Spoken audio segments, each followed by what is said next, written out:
Shalom, selamat pagi. Kembali kita mendengarkan firman Tuhan sebagai renungan kita pada pagi hari ini.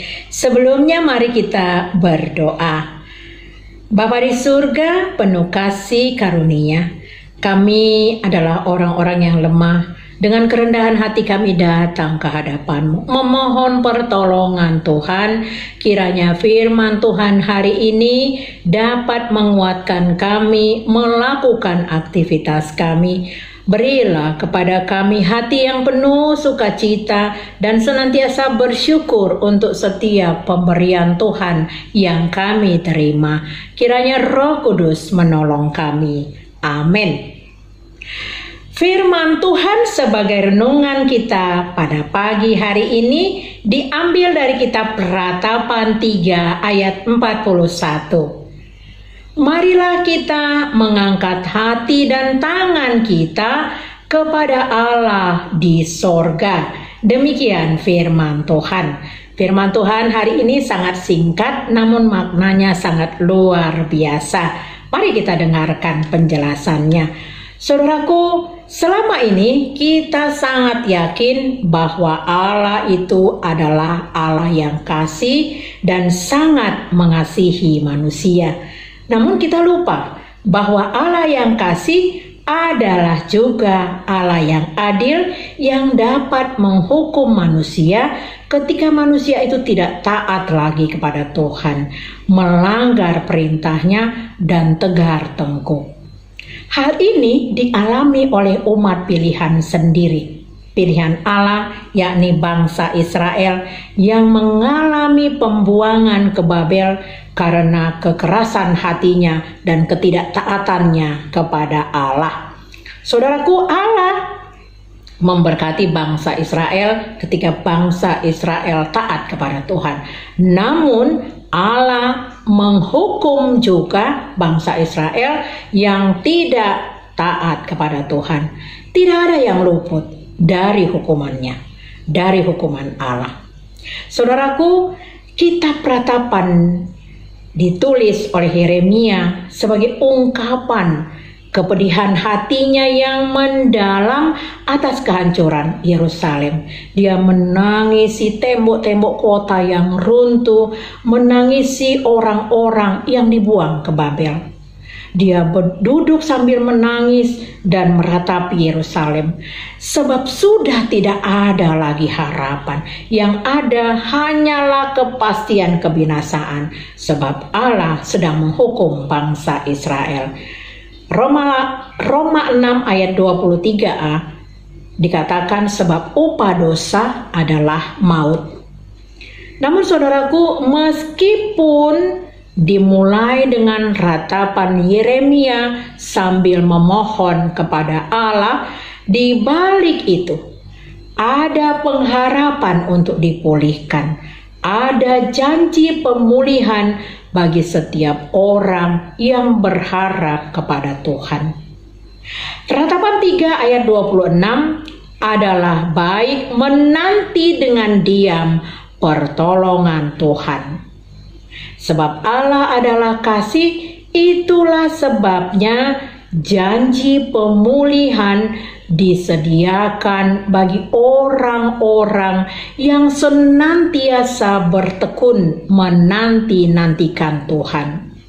Menantikan Tuhan berarti menaruh harap dan mempercayakan hidup sepenuhnya kepada Tuhan, serta memandang Tuhan sebagai satu-satunya sumber pertolongan. Tidak ada yang lain.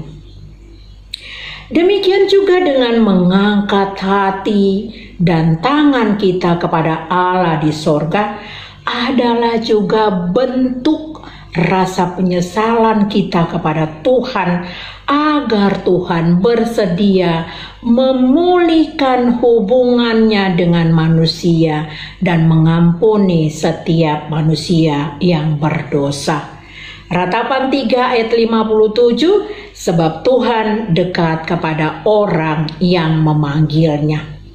Saudaraku, dari renungan harian hari ini dapat kita simpulkan bahwa sekuat apapun doa-doa kita, sebesar apapun, sehebat apapun kata-kata yang kita ucapkan melalui doa kepada Tuhan, Tuhan tidak akan mendengarkannya apabila kita masih tetap hidup dalam gelimang dosa, dalam lingkaran dosa, dan tidak mau bertobat. Namun saudaraku, saat kita bertobat, maka Tuhan dengan sukacita akan memeluk kita, merangkul kita, bahkan menggendong kita, mengalami pertobatan, menolong kita, dan memulihkan kehidupan kita.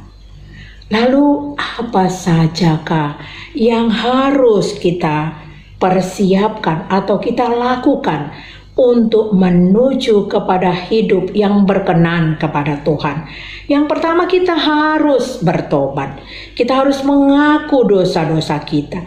Kita harus mau meminta dengan kerendahan hati kepada Tuhan, sebab kita sadar bahwa kita adalah manusia yang tidak luput dari dosa. Kita bisa saja melakukan dosa lewat perkataan kita, lewat pemikiran kita, lewat pendengaran kita, lewat hati kita, lewat perbuatan kita. Kita harus mengakui kedaulatan Tuhan. Kita harus berpaling kepada Tuhan, sebab hanya Tuhan yang sanggup menolong kita dan membasuh kita dari dosa menjadi orang-orang yang diberkati, tidak lagi menjadi orang-orang yang akan mendapatkan kerajaan maut. Kita harus mengakui bahwa hanya Allah satu-satunya yang mau mengampuni dosa kita. Selanjutnya, kita harus menghormati Tuhan. Kita harus menghargai apa yang sudah diberikan oleh Tuhan kepada kita, yakni nyawanya sendiri untuk menyelamatkan dosa-dosa kita dari maut, menjadi kita menerima kehidupan yang kekal. Bukankah hal ini adalah hal yang sangat luar biasa yang kita dapati, sehingga kita layaknya harus bersyukur kepada Tuhan. Kristus yang sudah menyelamatkan kita dengan darahnya yang mahal. Kita dibasuh oleh darahnya menjadi pewaris kerajaan sorga.